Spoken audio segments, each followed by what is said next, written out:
Hi friends, అందరికీ నమస్కారం. Welcome to PDF Raja YouTube channel. ఈ వీడియోలో మనం వచ్చేసి ఏపీ ఉద్యోగ పెన్షన్లకు 12వ పీఆర్సీపై తాజా సమాచారం, ఐఆర్ ఫిట్మెంట్ గురించిన సమాచారాన్ని కూడా ఈ వీడియోలో తెలుసుకోబోతున్నాం. వీడియో అయితే ఎక్కడైనా స్కిప్ చేయకుండా ఎండ్ వరకు అయితే చూసేయండి. వీడియో నచ్చినట్టయితే తప్పకుండా లైక్ చేయండి, షేర్ చేయండి. ఇంకా సబ్స్క్రైబ్ అవునట్టయితే మన ఛానల్ వెంటనే సబ్స్క్రైబ్ చేసుకొని నేను చేసిన లేటెస్ట్ అప్డేట్ న్యూస్ అనేవి ఎప్పటికప్పుడు మీ వరకు రీచ్ అవుతాయి.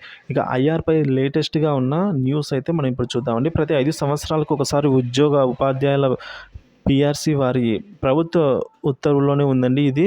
సో, దీన్ని అమలు చేయడంలో ప్రతి ప్రభుత్వము కొద్దిగా నిర్లక్ష్యమే వహిస్తుందని అయితే చెప్పుకోవాలి. ఇక్కడే కాదండి, ప్రతి స్టేట్‌లో అలాగే ఉంది. కొద్దిగా నిర్లక్ష్యం అయితే చూపిస్తున్నారు. ఇక 10 ఏళ్లకు ఒకసారి అంటూ పీఆర్సీ కొత్త విధానాన్ని అయితే రేపింది.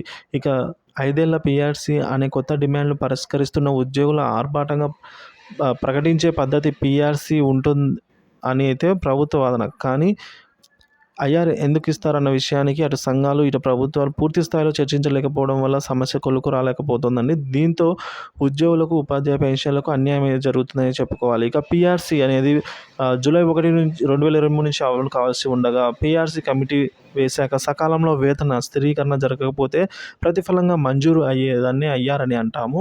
సో, పెరిగిన ధరల సమాంతరం చేయడం కోసం ఐఆర్ మంజూరు చేస్తారు. 2023 జూలై 1 నుంచి కొత్త పీఆర్సీ అమలు చేయాలి. కానీ ఇప్పటివరకు 8 నెలలు గడిచినా కూడా పీఆర్సీ అనేది ఆలస్యం అవుతూనే ఉంది.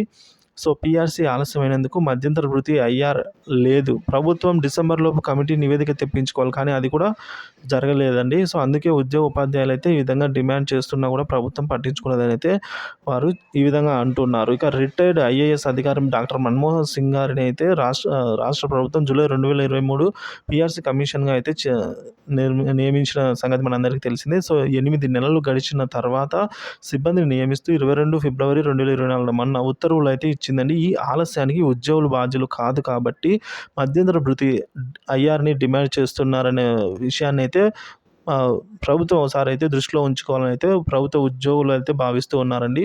సో, ఉపాధ్యాయ పెన్షన్‌లో అన్యాయం జరుగుతుందని అయితే వారు ఈ విధంగా భావిస్తూ ఉన్నారు. దీన్ని సమాంతరం చేయడం కోసం సున్నితమైన అంశం ఆర్థిక అంశాలు, ధరల సూచి పరిశీలన కొత్త పీఆర్సీ అనేది చైర్మన్ ప్రభుత్వానికి ఐఆర్ శాతాన్ని అయితే ప్రకటించాలి. ఉపాధ్యాయ సంఘాలతో జరిపిన చర్చల నివేదికను సమర్పించాలి. కొత్త కమిటీ గత పీఆర్సీ అనుసరించిన సాంప్రదాయాలను కూడా ఒకసారి పరిశీలన అయితే చేసుకోవాలి.